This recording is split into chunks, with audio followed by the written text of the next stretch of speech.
Well guys, we got another maintenance tip for you today.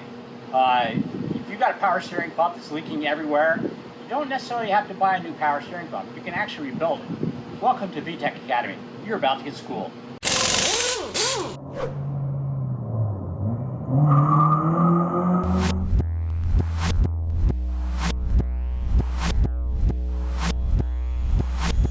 Alright guys, I'm here with my favorite Honda mechanic, local Honda mechanic.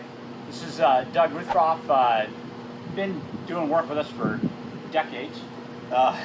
Seems that way. Yeah. Anyway, he's here today. He's actually going to help out with a Ridgeline power steering pump.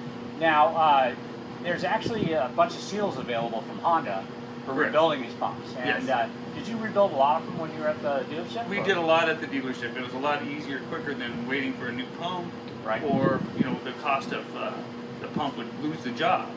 Right. Because they're so expensive. They're you could reseal it and stop the leak, and for half the cost. Right. So very good.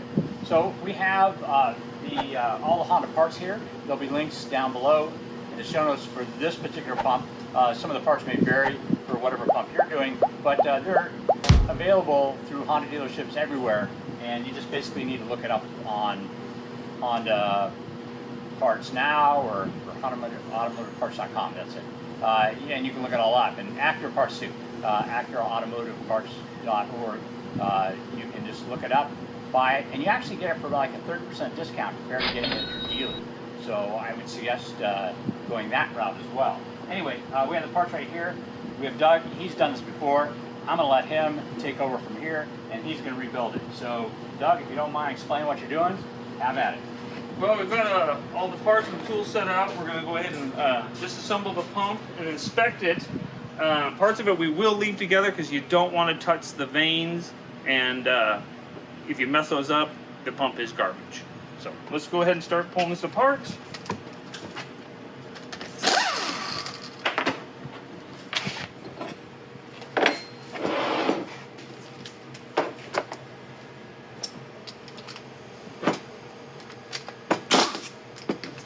I do like to do on the control valves. Many pumps are assembled to different configurations, so I like to make sure we keep it in the order it comes out, just to save us a headache when I'm reassembling and it doesn't work correctly.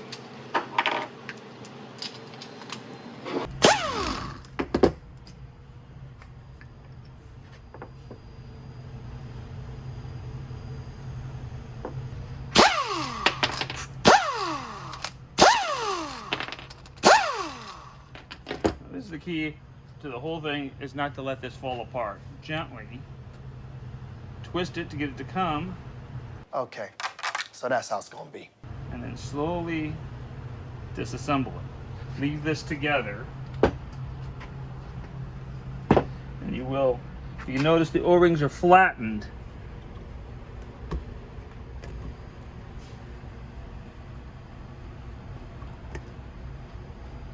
That's what causes it to leak. Take the shaft out. Y'all wanna play? Remove the snap ring.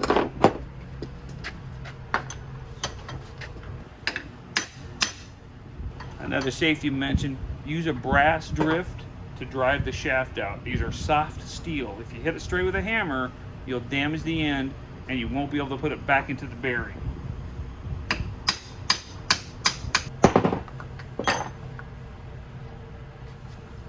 Seal inside. And normally I just pop the seal out. There we go. And they're normally a little hard or broken internally. This is the pump itself. We can take it apart. There's vanes inside there and they're directional. So if it comes apart and falls apart, you can put it back together, but you might not get it right. Here's the body gasket itself is smashed. So it was probably seeping a lot from here. What I'll do at this point is normally I would take some brake clean and clean it off, but keep your hand holding it together so you don't accidentally slip or let it fall apart. Very important. Just take a quick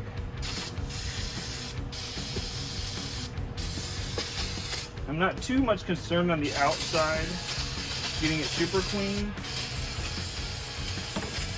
As long as no dirt chunks fall in. Pretty good.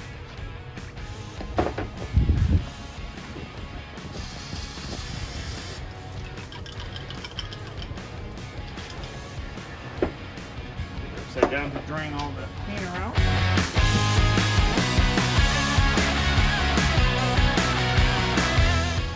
Alright, now that we've got the body clean and the pump itself clean, I like to put the seal in first. The seal, a little bit of lube on the outside edge, goes in one way with the seal out. Use a socket, press it in firmly by hand till it's flat. Square in the hole, make sure that the seal area on the shaft is good. Looks really good on there. If there's an excessive groove where the seal rides, I don't know if you can see that better. There's a small line you can see where it rides, but that's normal. The seal itself has pre-loop, so you don't have to worry about adding any grease or things to that. Grab a socket that fits the outside edge of the bearing.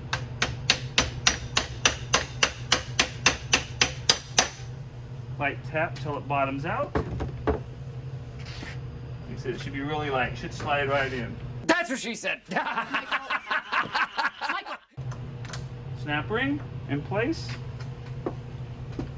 Now what we'll do now is we'll replace all our O-rings.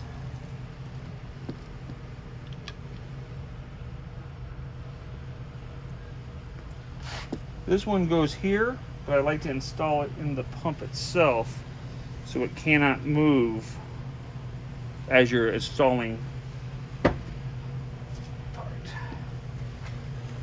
All these seals and O-rings are different shapes and sizes, so you have to watch which one you take out from where, so you put the correct one back in.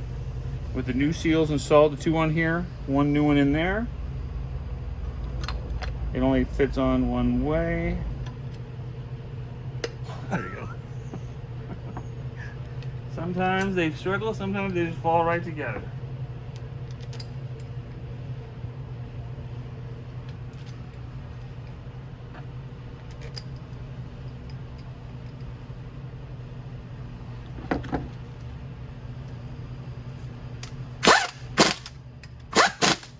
We're going to reinstall the control valve the same way it came in. Take a look at it.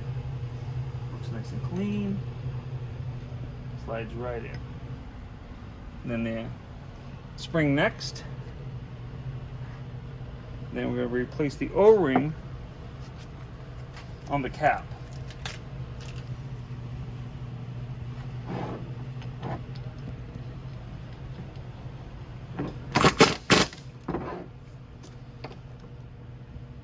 As you notice, I don't hammer the trigger on the gun when I assemble it. The bolt torque on these are like 18 and 20 foot-pounds. So don't get crazy with a half-inch gun or big breaker bar. Hand tools will normally do it just fine. The last O-ring is on the suction tube.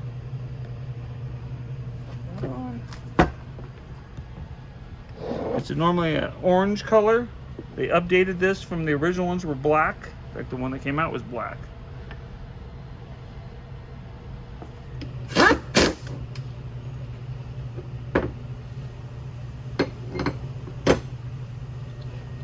Last but not least, the pulley. Done already? Here's ready to go. Sweet. Well, guys, I hope you learned something. I would have, but he was done before I got back here to see what the heck was going on. I guess I'm gonna have to watch a video. Anyway, guys, thank you very much for watching another episode of VTEC Academy. I hope you learned something. I know I will when I watch the video. Anyway, please think about liking and subscribing. We are trying to make a push towards 100,000 subscribers. And Doug, thank you very much. This is for my wife's car. She thanks you too. Anyway, guys, Thanks for clicking on us.